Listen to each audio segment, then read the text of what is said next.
भावना प्रस्तुत गरेर जानु भएको छ।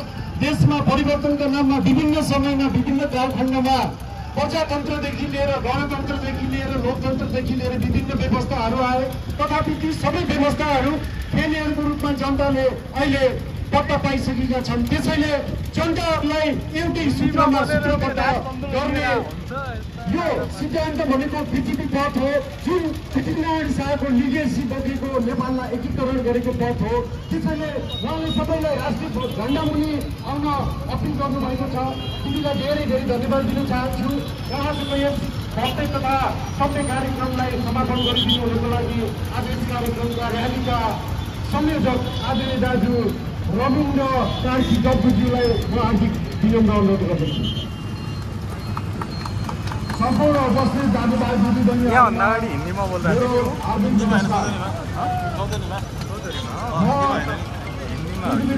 तपाईँलाई जिन्दाबाद भन्नु होला।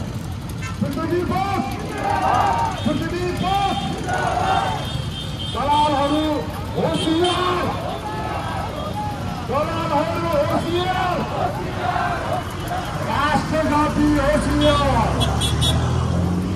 आदरणीय दाजुभाइ दिदीबहिनीहरू, मभन्दा पूर्व बोल्नु थियो होला सुबिर सेवाबाट आउनेलाई मन्तव्यहरू खुलेर राखिदिन्छ। हाम्रो कोठामा बसेर अब बरफमा दिनुपर्ने बेला आयो।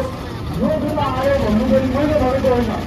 यो नरदियो सरकारबाट आफै हुन्डा पनि बोल्छ भन्नुभएको सरकारले, समय आएपछि भिन्न पनि बोल्छ भन्नुभएको सरकारले अहिले आएर मलाई साथ देऊ, अब बेला आयो भन्दा हामी उत्साहित हुनुको साथसाथै अब हामीले आफूलाई तयार अवस्थामा पनि राख्नुपर्ने आवश्यकता महसुस भएको छ।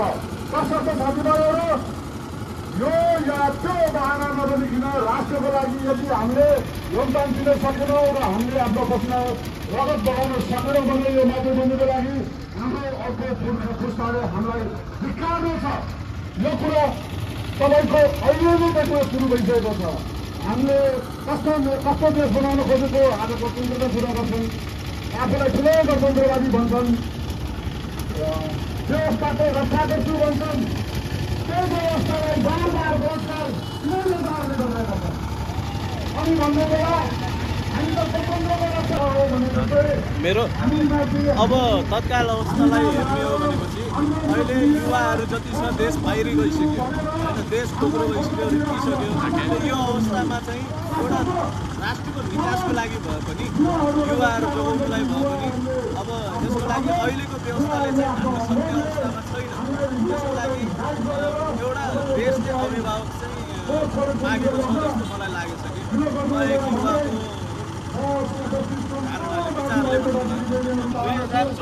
एक युवाको योभन्दा अगाडिको डिफेन्ड र अहिलेको डिफेन्ड के छ? अहिले प्रजातन्त्र सबै कुराहरू डिफेन्ड गर्यो, यताउता स्वतन्त्र तरिकाले बोल्ने अधिकार सबै कुरा छ हो। मसुदको चाहिँ अपडेटदेखि हो ल। त्यहाँदेखि त्यसपछि तीमा राई के छ हजुरको?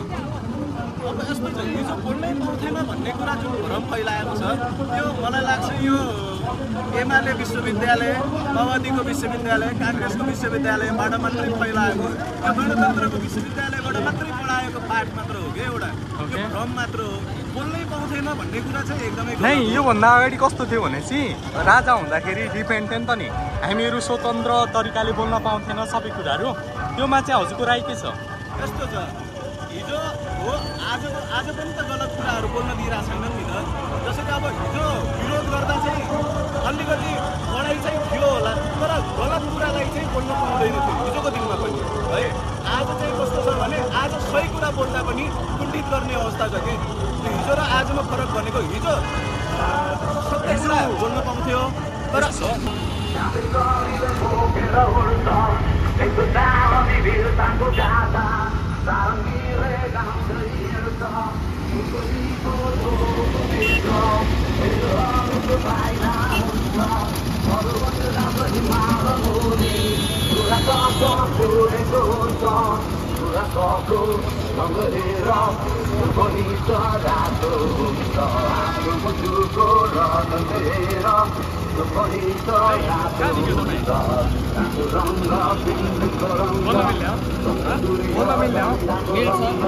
केको लागि आउनु भएको? केको लागि आउनु भएको?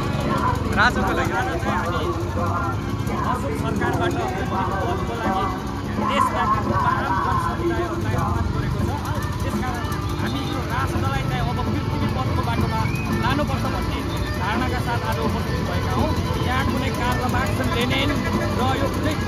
राष्ट्रवाद कुनै वादको पछि नलागेर हामी राष्ट्रवादको पछि लाग्न तत्पर गरेर आम राष्ट्रवादी योद्धाहरू चाहिँ अब अनि स्वतन्त्रता भेट्टाउँछ राजा आउँदाखेरि स्वतन्त्रता भेट्टाउने हो